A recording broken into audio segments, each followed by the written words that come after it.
Hey folks, Lucas here with you again. Just recording you this video today in regards to the latest release of the market stats from December from the Durham Association of Realtors. So, the biggest thing for me as I looked at these numbers this morning was the significant decline in activity in our marketplace.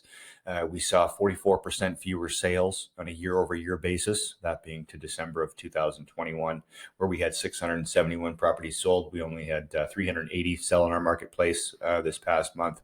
The number of new listings dropped about 19% year over year. We're at 458 new listings. We were over 1,000 in November. Right? I think it was 1,037. So, there was a definite, slowdown in the amount of activity going on here in Durham region. But who can be surprised by that if you think about it? The past 2 years with the pandemic and we weren't allowed to see friends and family. So it seems like many people decided to suspend their home search or pull their home off the market and suspend that listing in the short term while they just enjoy some time with friends and family. I know I certainly did.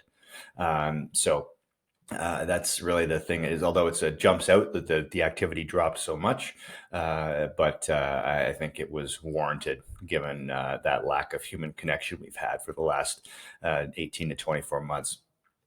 But nonetheless, inventory has continued to climb. And time on market has gone up as well. We're at 3 weeks as an average. So, people looking to buy right now, are on a tighter budget and they're maximizing it to the best of their ability. But we're not seeing that under listing, holding off for activity like we used to. Buyers are taking their time to really focus to find a home that works for them at the right numbers. And so it's important, again, to get pre-approved as soon as possible. Speaking of borrowing costs, January 26th is the next increase, or I shouldn't say increase, fingers crossed, good golly. It should be the next announcement from the Bank of Canada in regards to their overnight lending rates. And we have seen, I think, 7 or so increases in a row. The hope is that there'll either be a very light, softer increase in January, or hopefully they'll hold them all together.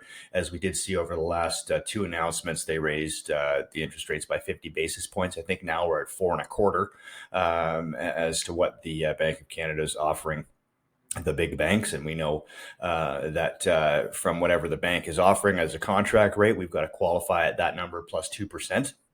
That's the mortgage stress test that we all have to work with. There were some rumblings, actually, that the stress test would be potentially removed or changed as a result of the higher interest rate environment we're experiencing right now. But it was determined the government would not be making those policy changes and that it is going to remain in place. I have to say I agree with them on this particular topic because the stress test is there to help protect us from when our costs of living go up, and it allows us to handle the additional costs that come associated with that as inflation has gone wild, since the start of the year with the conflicts in Europe and whatnot. This is only, it's done its job, frankly, even though it's a little bit frustrating when we're trying to buy a property. We know that this is a cyclical thing and these rates will come back down eventually. But when the economy is doing what it's doing, frankly, that stress test is doing what it's supposed to. So we are in for a bit of a tough slog here over the next little while for those trying to buy a property. But our market is still holding strong in terms of values, and that is a positive thing. Contrary to what the media is saying, how far will prices drop? We may be looking at the bottom here pretty soon. So I don't think we're quite there yet, but we're not far away. So, folks, I will leave you there for now. If you have any questions whatsoever about your plans for the year, feel free to reach out. I'd love to chat and catch up a little bit more. But until next time, have yourselves a great day, and we'll be with you again soon with our year in review. Bye for now.